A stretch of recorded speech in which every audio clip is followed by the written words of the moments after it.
What's going on, YouTube? We're back with another video today. Today's video is going to be a sharpening on this Benchmade Meatcrafter here in CPM 154.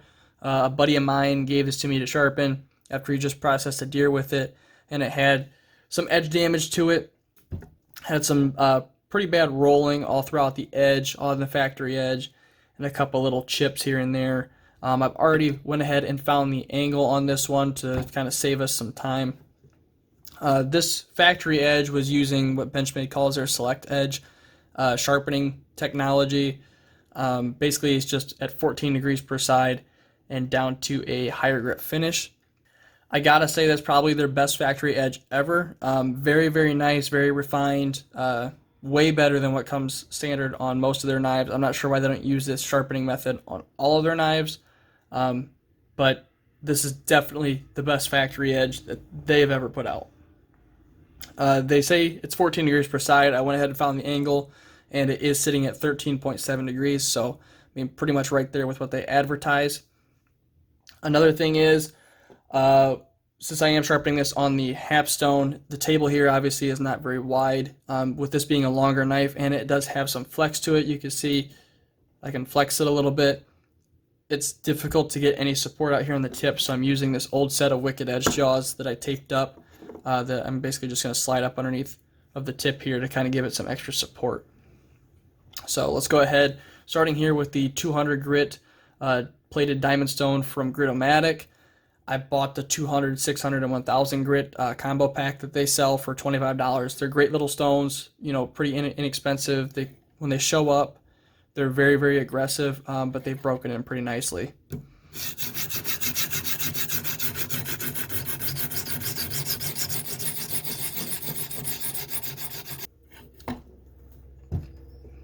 Double check for a burr here, because I mean I was right there in the angle. Not quite yet. I must be just off on the bevel angle there.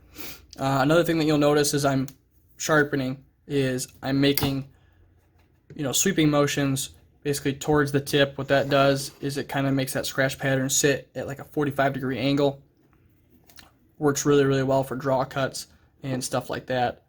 Since this knife will be used for game processing, and that's typically what you do. It just works really, really well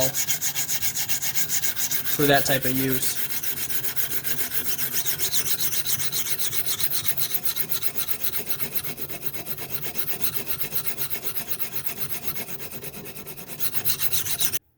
Something that's nice about the Hapstone that you can see right there, now that the knife's up, is it's got 3 magnets right there in the table.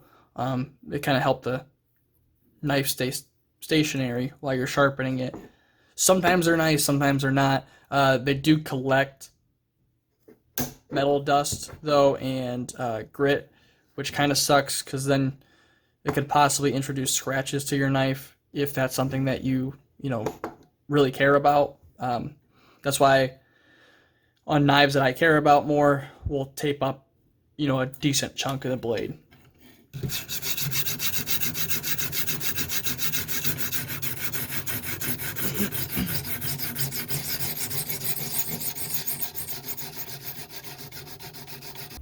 Alright, we're getting a nice, pretty positive burr up and down the edge. It did have a couple tiny little chips in there, so I just want to, you know, really pay attention to make sure we get those out as well before we go ahead and progress to the next stone. I am still seeing some light chipping there, so that will take a little bit more work to get rid of. You guys aren't going to be able to see it on camera, but if I get it caught in the light just right here, it's basically right here underneath my thumbnail. Just enough to, you know, make a difference. Definitely want to get that out on the Coarse stone before we move on to the next, or else we're going to have to go all the way back again.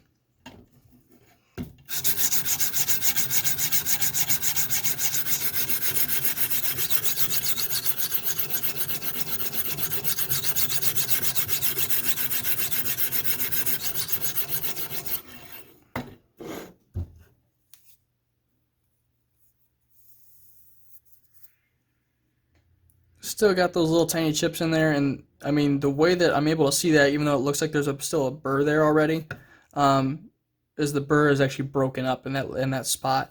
There's like 1 or 2 little spots that the burr is not completely formed there. It takes just getting it in the perfect light to be able to see it. But that's the kind of stuff that when you move on to the next stone will stand out.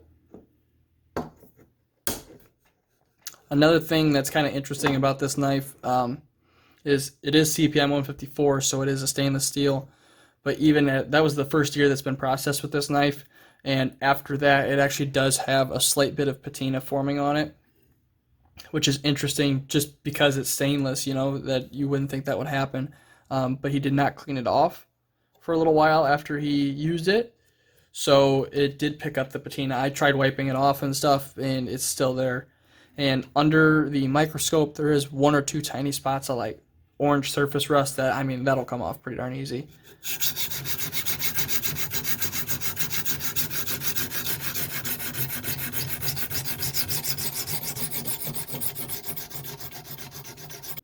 No longer seeing those little spots there anymore. So that means that that little chip is completely gone. I'm just going to do a little bit of burr reduction here real quick. Just a couple strokes.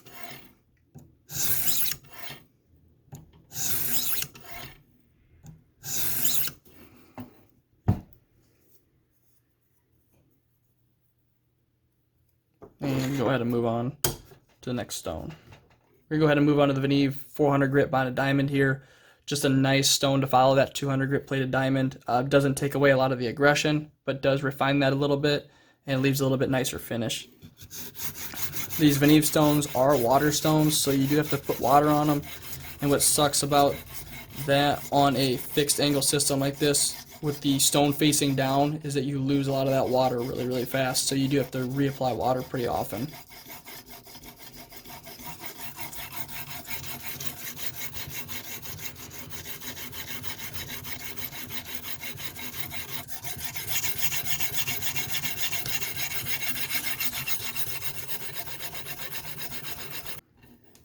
Alright, now that we have formed a burr on both sides with that 400 grit Veneve, we're going to go ahead and start doing some burr reduction.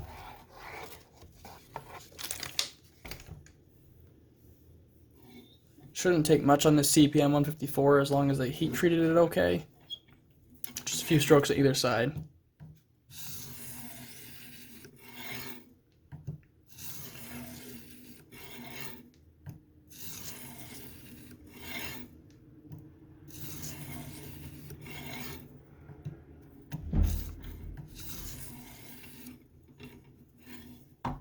Alright, that was 5 strokes either side. And that was enough to flip the burr and minimize it to a pretty manageable size here. So we're going to go ahead and get rid of all of that now. Basically just reducing the amount of strokes per side until that burr gets bent up. It should pop right off.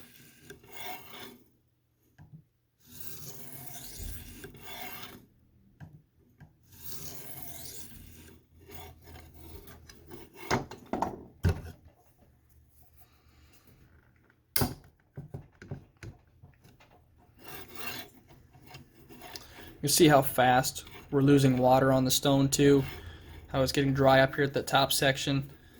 So that is something that you kind of need to keep an eye on, because obviously these stones work better with water on them.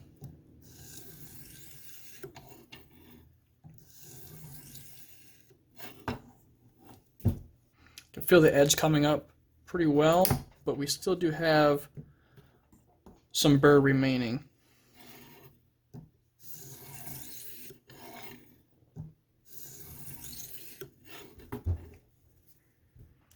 So we're just going to kind of alternate sides here. It's just 1 or 2 strokes a side.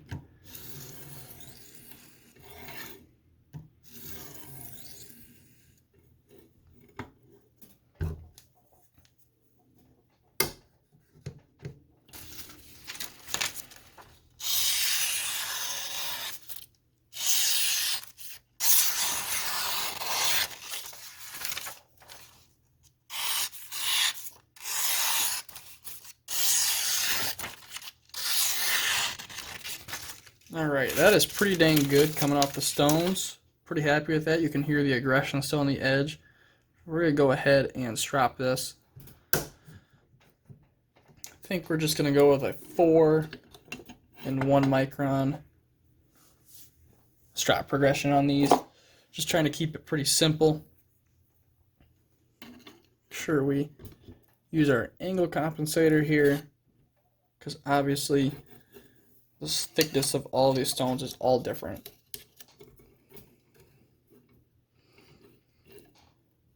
And I'm going to follow the scratch pattern. So if you were paying attention, when I was sharpening, I'm going up towards the tip, stropping. Since we're going in an opposite motion, we're going to go backwards from the tip to the heel.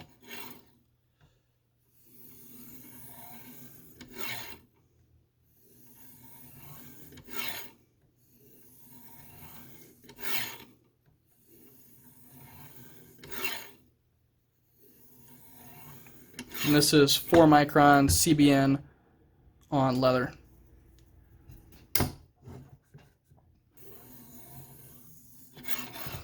Something I forgot to mention at the very beginning too is this little line I have here on this orange bar, as well as the line on the piece of tape on the blade. I put one of those on either side just so it gives me an indexing point to come back to the same point every time. Just makes it easy to be consistent.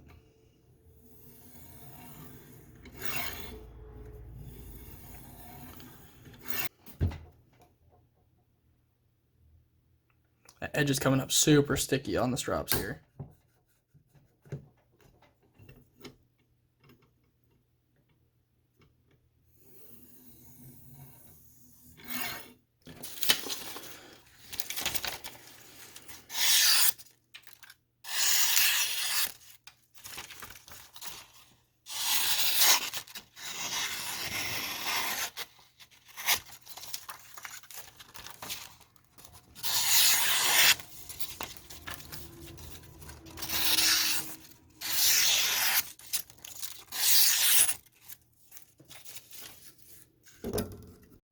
Alright, so honestly I'm pretty happy with that off of the 4 micron strop. I could honestly stop here. I probably could have stopped off the stones if I really wanted to, but I do want to strop it with the 1 micron just to see what kind of improvement we can get. So this is going to be 1 micron Ken Schwartz CBN on leather.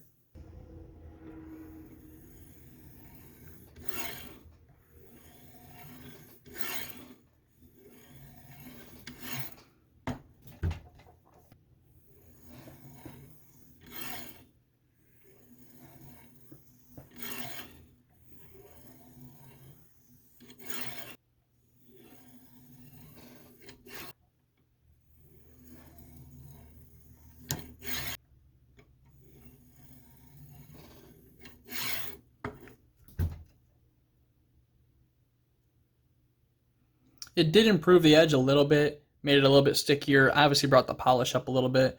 It's kind of hard with the way the lighting is right here to show much of the edge. Obviously not mirror polished in the slightest, but that's not what I was going for. I was just going for something with a nice refined bite. You can hear it, that it still has tooth to it, but it is pretty well refined. Honestly, pretty happy with that result. The CPM 154 on this stuff seems to be really, really nice. And the blade as a whole is actually very nice. I was pretty impressed with these knives when they first came out. Ground super thin for a production knife, obviously. Not in the grand scheme of things, but if I'm remembering right, at that 14 degrees, they were 15 thousandths or less. So pretty impressive. Really cool knife overall. I mean, pretty good price point. I think they're under 150 bucks. And obviously sharpens up really, really well. I'm curious to see how much better the edge holds up after a sharpening or two compared to that factory edge, because that factory edge did take a lot of rolling, a little bit of chipping, but it did get banged into some bones quite a bit. So just kind of curious to see how it holds up, and if we do have another sharpening on this eventually, which I'm sure we will, I'll be sure to update you guys. So if you enjoyed the video, make sure to drop a like down below. Hit the subscribe button if you want to continue seeing videos just like this one. And as always, guys, thanks for watching. Have a great day.